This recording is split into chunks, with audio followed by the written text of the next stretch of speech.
हाय everyone, नमस्ते and welcome to pure science. हम लोग देख रहे हैं किशोरावस्था में शिक्षा की व्यवस्था। ठीक है, किशोरावस्था में शिक्षा व्यवस्था किस प्रकार से होनी चाहिए और शिक्षा व्यवस्था का कैसा प्रभाव पड़ता है किशोरावस्था में। ठीक है, तो जो बालक बालिकाएं किशोरावस्था में हैं उनका जो है उनको किस प्रकार से शिक्षा प्रदान करनी चाहिए। ठीक है, तो किशोर अपने भावी अगला है पूर्व व्यावसायिक शिक्षा, मतलब प्री वोकेशनल एजुकेशन, व्यावसायिक शिक्षा। ठीक है, तो इसके लिए क्या करना चाहिए, किशोर अपने भावी जीवन के लिए कोई ना कोई व्यवसाय चुनना चाहते हैं। ठीक है, ऑब्वियस सी बात है, किसी न किसी को कुछ ना कुछ काम करना पड़ेगा ही उसने अपने जीवन यापन करने के लिए।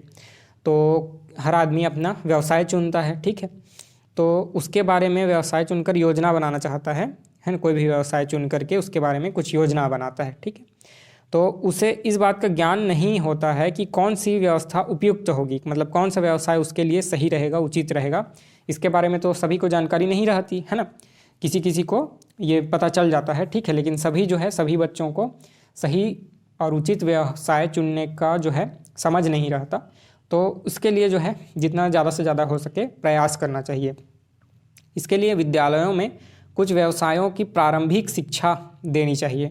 ठीक है, प्रारंभिक शिक्षा की व्यवस्था करनी चाहिए। जैसे कोई कुछ व्यवसाय है, कारपेंटर का हो गया, पेंटर का हो गया, ठीक है, या फिर है ना बढ़ई का काम हो गया। ठीक है, या और कुछ भी हो सकता है। ठीक है, कढ़ाई बुनाई सिलाई या फिर है ना म्यूजिक डांस, इन सब के बारे में कुछ शिक्षा प्रदान करनी चाहिए। मतलब उसको अपना व्यवसाय के रूप में चुन सकें, उसके लिए उनको कुछ बेसिक ट्रेनिंग पहले से दी जानी चाहिए, कुछ बेसिक शिक्षा पहले से दी जानी चाहिए, ताकि वे आगे चलकर उसको अपने व्यवसाय के रूप में प्रीफर कर सकें और उसी को व्यवसाय के रूप में लेकर के आगे बढ़ सकें। ठीक है, तो इसके लिए पहले से कुछ थोड़ा हिंट के रूप में उनको स्कूल से ही इसके बारे में पता चल जाना चाहिए। ठीक है, अगला है यौन शिक्षा की व्यवस्था। किशोरों में वैज्ञानिक दृष्टिकोण से यौन शिक्षा की व्यवस्था की जानी चाहिए। ठीक है, किशोरों में जो है सेक्स एजुकेशन के बारे में है ना प्रयास करना चाहिए, उनको सेक्स के बारे में एजुकेशन देने का प्रयास करना चाहिए मनोवैज्ञानिक ढंग से, वैज्ञानिक दृष्टिकोण से। ठीक है,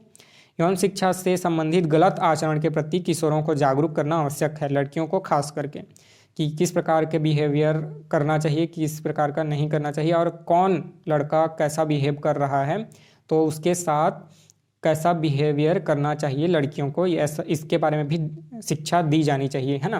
कि लड़कों का इंटेंशन कैसा रहता है, लड़कों पर भी यही लागू होता है कि लड़कियों का इंटेंशन क्या है ना, किसको गुड टच बोलना है, किसको बैड टच, या कैसा, मतलब ये सभी शिक्षा उनको दी जानी चाहिए। ठीक है, पहले से ही बाल्यावस्था में भी इसके बारे में जानकारी होनी चाहिए। ठीक है, और किशोरावस्था में तो खास करके यौन शिक्षा के बारे में जानकारी देनी चाहिए। ठीक है, और उपयुक्त यौन शिक्षा से किशोरों का मानसिक संतुलन तथा सामाजिक समायोजन विकृत होने से बचाया जा सकता है। ठीक है, अगर उनको सही शिक्षा दे दी जाए तो उनका मानसिक संतुलन भी सही रहता है। अधिकतर क्या होता है इस उम्र में, जो प्रेम वाला, मतलब हालांकि वह यौन आकर्षण ही रहता है, लेकिन बच्चे उसको प्रेम प्यार समझते हैं और उसी के साथ, मतलब जिसको पसंद करते हैं उसी के साथ रहना चाहते हैं, भले ही सामने वाला उनको पसंद ना करे।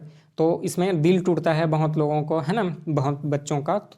ये लड़के भी हो सकते हैं, लड़कियां भी हो सकती हैं। तो इसके बारे में उनको शिक्षा प्रदान करनी चाहिए जिससे वह मानसिक तनाव में ना आ जाएं। ठीक है, कोई गलत फैसला ना उठा लें सामाजिक रूप से, और खुद के साथ भी कोई कुछ नुकसान ना कर लें।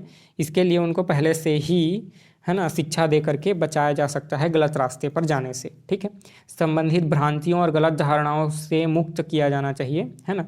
यौन शिक्षा संबंधी, है ना, यौन से संबंधी, सेक्स से संबंधी जो है कुछ गलत धारणाएं होंगी उनके मन में, तो उनको समझाने का, है ना, उनको सॉल्व करने का प्रयास किया जाना चाहिए। ठीक है, अगला है जीवन दर्शन की शिक्षा। ठीक है, किशोर अपने जीवन दर्शन का निर्माण करना चाहता है, मतलब मैं क्यों पैदा हुआ हूँ, कैसे मेरा अस्तित्व क्यों है, या ये समाज कैसे चलता है, यह संसार है ही क्यों, है ना, क्या सही है क्या गलत है, उचित रास्ता कौन सा है, इसके बारे में वह जिज्ञासा करता है और सही रास्ता अपनाना चाहता है। तो उसके लिए, है ना, प्रयास किया जाना चाहिए। ठीक है, खुद से करने में तो वह असमर्थ रहता है, हो सकता है गलत रास्ते पर भी पड़ जाए, है ना, या फिर गलत शिक्षा मिल जाए उसको दोस्तों से, इंटरनेट से, है ना। आजकल सही की अपेक्षा गलत सामग्रियाँ इंटरनेट पर ज़्यादा उपलब्ध हैं, ठीक है। जो जिससे कुछ सीखा जा सकता है उसकी अपेक्षा जो हमारी आदतें बिगाड़ती हैं, जो हमारे लिए नुकसानदायक होती हैं, ऐसी कंटेंट जो है इंटरनेट पर ज़्यादा मात्रा में है। तो इसके लिए, है ना, उनको जीवन दर्शन की भी शिक्षा प्रदान की जानी चाहिए। इस कार्य का उत्तरदायित्व तो विद्यालय पर ज़्यादा आता है, ठीक है, क्योंकि ज़्यादा से ज़्यादा समय बच्चे जो है विद्यालय में ही रहते हैं। तो इसके लिए उनको सही समय पर उचित शिक्षा प्रदान किए जानी चाहिए। इसका समर्थन करते हुए ब्लेयर, जोन्स एवं सिम्पसन ने लिखा है, किशोर को हमारे जनतंत्रीय दर्शन के अनुरूप जीवन के प्रति दृष्टिकोणों का विकास करने में सहायता देने का महान उत्तरदायित्व तो किस पर है? विद्यालय पर, ठीक है। तो जनतंत्र के प्रति जो है सम्मान हो, और है ना, समाज के प्रति सम्मान हो, समाज की व्यवस्था के प्रति, ठीक है, अपने जीवन के प्रति भी, है ना, जागरूक हो। तो इसके लिए बच्चों को सही शिक्षा देने का ज़्यादा से ज़्यादा दायित्व तो किसके ऊपर है? विद्यालय पर, ठीक है। अगला है धार्मिक और नैतिक विकास के लिए शिक्षा, ठीक है। धार्मिक विकास के लिए शिक्षा प्रदान करनी चाहिए, साथ ही नैतिक विकास के लिए भी शिक्षा प्रदान की जानी चाहिए। किशोरावस्था, है ना, आदर्श स्थापना, स्थायी भाव निर्माण तथा समाज सेवा की प्रवृत्ति की अवस्था है, ठीक है। मतलब किशोरावस्था में एक आदर्श का निर्माण करते हैं बच्चे, ऐसे अभी हमने देखा, है ना, कोई रोल मॉडल अपने लिए बनाते हैं, ठीक है, उसी के अनुसार जो है बिहेवियर करते हैं, उसी को वो जैसा करता है उनका रोल मॉडल, वैसा ही बिहेवियर खुद करना चाहते हैं, अपने जीवन के साथ भी वैसा ही करना चाहते हैं। स्थायी भाव का निर्माण होता है, स्थायित्व तो उनमें आने लगता है ना, उनकी आदतें बनने लगती हैं, तो है ना, समाज सेवा की प्रवृत्ति भी आती है। तो यह किशोरावस्था में अधिक से अधिक होता है, ठीक है। तो इसलिए साहित्य, इतिहास, महापुरुषों की जीवनी, सांस्कृतिक कार्यक्रमों के माध्यम से किशोरों को उच्च नैतिक शिक्षा प्रदान किया जा सकता है, ठीक है। धार्मिक शिक्षा साथ ही साथ नैतिक शिक्षा प्रदान किया जा सकता है, ठीक है। प्रत्यक्ष शिक्षा के बजाय अप्रत्यक्ष ढंग से धार्मिक और नैतिक शिक्षा देना अधिक उपयोगी होता है। मतलब सीधे सीधे बोलना सही नहीं है। एग्जाम्पल के लिए सीधे सीधे यह बोलना कि, है ना, रोज़ पूजा करना चाहिए, रोज़ प्रार्थना करनी चाहिए, ठीक है, ऐसा करना चाहिए, है ना, ऐसे कपड़े पहनने चाहिए, या फिर नैतिक शिक्षा की लोगों का हेल्प करना चाहिए, मदद करना चाहिए, सहानुभूति रखनी चाहिए, प्रेम का भाव रखना चाहिए, दया का भाव रखना चाहिए, है ना, हिंसा नहीं करनी चाहिए, झूठ नहीं बोलना चाहिए। ये डायरेक्ट ना बोल करके, सीधे सीधे शिक्षा ना दे करके, किसी कहानी के माध्यम से, किसी नाटक के माध्यम से, है ना, किसी वाद विवाद प्रतियोगिता में पार्टिसिपेट करके पक्ष और विपक्ष दोनों साइड को, है ना, इस एक्सप्लोर करके शिक्षा देनी चाहिए अप्रत्यक्ष रूप से, है ना। सीधे बोलने पर बच्चे इंटरेस्ट नहीं लेते हैं, है ना, और बोरियत महसूस करते हैं। तो इससे अच्छा है कि किसी कहानी के माध्यम से या एकांकी नाटक के माध्यम से उनको शिक्षा देना ज़्यादा अधिक उपयोगी रहता है। अगला है शिक्षण शैलियाँ, ठीक है। शिक्षण शैलियाँ जो हैं अधिक महत्वपूर्ण होती हैं इस अवस्था में, ठीक है। किशोरों का बौद्धिक विकास लगभग पूरा हो चुका होता है, ठीक है। किशोर बुद्धि जो है किशोरावस्था तक पूरी तरीके से विकसित हो जाती है। हमने देखा भी है पहले के क्लास में, है ना, आप सभी ने देखा होगा। तो 16 वर्ष की आयु तक जो है पूरे तरीके से बुद्धि का विकास हो चुका होता है, ठीक है। अगर आपने नहीं देखा है तो पिछले वीडियोज़ को ज़रूर जा करके चेक कर लें, डिस्क्रिप्शन बॉक्स में दे दिया जाएगा प्ले लिस्ट को, आप ज़रूर चेक कर सकते हैं, ठीक है। तो शिक्षण शैलियाँ जो हैं बहुत ही इम्पॉर्टेंट होती हैं।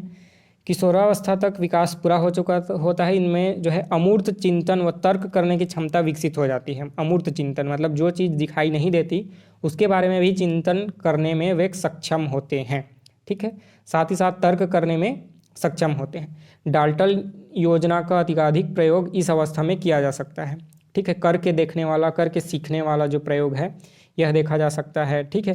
रेडियो, टेलीविज़न, पत्र पत्रिकाओं के माध्यम से बहुत अधिक सिखाया जा सकता है, बहुत कुछ उनको सिखाया जा सकता है, मोरल डेवलपमेंट किया जा सकता है। साथ ही शैक्षणिक जो है शिक्षा जो पाठ्यक्रम से संबंधित होता है वह भी सिखाया जा सकता है, ठीक है।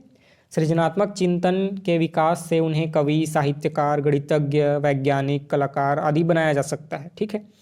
क्रिएटिव थिंकिंग के थ्रू जो है उन्हें ये सभी फील्ड में पारंगत किया जा सकता है कि वे वैज्ञानिक बन सकें, गणितज्ञ बन सकें, कलाकार, है ना, साहित्यकार बन सकें। इसके लिए प्रयास किया जा सकता है। ठीक है, वाद विवाद प्रतियोगिता, निबंध लेखन, कवि गोष्ठी, विज्ञान तथा गणित क्लब, है ना, जैसे आयोजन करके बच्चों को सिखाना ज़्यादा सही उपयुक्त रहता है। ठीक है, क्योंकि इसके थ्रू बच्चे जो है अधिक सीखते हैं। ठीक है, करके सीखने से जो है वह अधिक लंबे समय तक स्थायी रूप से स्टोर रहता है उनके मस्तिष्क में। ठीक है, अगला है स्वाध्याय पर बल देना चाहिए। पुस्तकों, वाचनालय, है ना, इसका प्रयोग जो है करने के लिए प्रोत्साहित करना चाहिए। ठीक है, अधिक से अधिक पुस्तकें पढ़ने के लिए, ज़्यादा से ज़्यादा समय पुस्तकों के साथ व्यतीत करने के लिए, वाचनालय में व्यतीत करने के लिए, खेल खेलने के लिए प्रेरित करना चाहिए। अगला है सहानुभूतिपूर्ण व्यवहार। ठीक है, सिंपथी। किशोरावस्था में विभिन्न प्रकार के परिवर्तन होते हैं। अभी हमने देखा कि शारीरिक रूप से भी परिवर्तन होता है, मानसिक रूप से भी परिवर्तन होता है ना। किशोर हर समय किसी न किसी समस्या को से जूझते रहता है, तो वह जो है उसके मन में बहुत सारी बातें चलती रहती हैं जिसको वह शेयर नहीं कर पाता। ठीक है, दुविधा व उलझन की स्थिति में होता है, तो उनसे बात करना चाहिए। अधिक से अधिक हो सके तो पास बिठा करके उनके मन में क्या चल रही हैं, क्या समस्याएं हैं, उन्हें जानने का प्रयास करना चाहिए और उलझन व दुविधा की स्थिति से उनको बाहर निकालने के लिए प्रयास किया जाना चाहिए। ठीक है, साथ ही सहानुभूतिपूर्ण व्यवहार किया जाना चाहिए। प्रत्येक शिक्षक को यह तो आवश्यक है कि प्रेम और सहानुभूतिपूर्ण व्यवहार करने से विद्यार्थी जो है एक भरोसा स्थापित करते हैं, शिक्षकों के ऊपर भरोसा कर सकते हैं और भरोसा करके ही, किसी बच्चे का भरोसा जीत करके ही उसकी समस्या का समाधान अधिक से अधिक किया जा सकता है। ठीक है, तो इसके लिए विशेष रूप से शिक्षकों को प्रयास किया जाना चाहिए कि सहानुभूति व प्रेमपूर्ण व्यवहार करें बच्चों के साथ। अगला है किशोर के महत्व की मान्यता, है ना। तो किशोर जो है उसके मन में कुछ प्रबल इच्छाएं होती हैं, कुछ करे और उसे भी उचित महत्व व स्थान दिया जाए। जैसे किसी बच्चे ने कुछ काम किया, कोई कहानी लिखी, कोई शायरी लिखी, कोई कविता लिखी, तो उसको एक स्थान मिले, उसको सम्मान मिले, लोग उसकी सराहना करें, ये चाहते हैं बच्चे। ठीक है, तो उनके निर्णयों का सम्मान करें, है ना। कोई बच्चा जो है कोई किशोर कोई एक निर्णय लेता है ना, कि ये काम करूँगा या ये प्रोफेशन मैं अपनाऊँगा, ऐसा करूँगा करके, तो उसको सम्मान मिले लोगों से, ऐसा वह सोचता है, चाहता है। ठीक है, तो कुछ ऐसे उत्तरदायित्व तो दिए जाने चाहिए बच्चों को जिसमें उनकी रचनात्मकता का प्रदर्शन हो सके, नेतृत्व की भावना को संतुष्टि मिल सके, लोगों के सामने आने का अवसर मिले और अपना एक पहचान बनाने का अवसर मिले। ठीक है, इसके लिए बच्चों को कुछ जो है कार्य दिए जाने चाहिए जिससे वे अधिक संतुष्ट हो सकते हैं। ठीक है, जैसे विद्यालय में आयोजित होने वाले सांस्कृतिक कार्यक्रम में मंच संचालन करने दिया जाना चाहिए, है ना, मंच में प्रस्तुति करने के लिए दिया जाना चाहिए। ठीक है, और उसका पूरा प्रोग्राम का अरेंजमेंट करने के लिए उनके ऊपर जिम्मेदारी दी जानी चाहिए, है ना। बच्चे तो यही तो चाहते रहते हैं कि हमको भी रिकॉग्निशन मिले, लोग हमें भी जाने पहचाने, हम मंच के सामने आकर के स्वयं को एक्सप्रेस कर पाएँ, अपना प्रदर्शन कर पाएँ। ठीक है, कोई हमारे ऊपर भरोसा करे, हम लीड कर पाएँ। ठीक है, कोई प्रोग्राम होता है उसको ऑर्गेनाइज कर सकें खुद के दम पर, खुद के, है ना, खुद सक्षम हैं, ऐसा चाहते हैं। तो इसके लिए बच्चों के ऊपर भरोसा दिखाना चाहिए, उनको महत्व देना चाहिए, उनको मान्यता देनी चाहिए कि अच्छा जो तुमने काम किया है वह सही है या तुम्हारा निर्णय सही है, इस प्रकार से। ठीक है, तो ये सब हैं शिक्षा, बच्चों किशोरावस्था में शिक्षा की व्यवस्था। तो इसमें इतना ही रखेंगे। आगे के वीडियो में हम देखेंगे शारीरिक विकास कैसे होता है बाल्यावस्था में, किशोरावस्था में, शैशवावस्था में, और इसके लिए कैसा प्रयास किया जा सकता है घर परिवार में, माता पिता के द्वारा, स्कूल में, शिक्षकों के द्वारा। ठीक है, तो मिलेंगे अगले वीडियो में। इस वीडियो में आपको कोई डाउट हो तो आप कमेंट करके ज़रूर पूछ सकते हैं। चलिए मिलते हैं, नमस्ते, थैंक यू।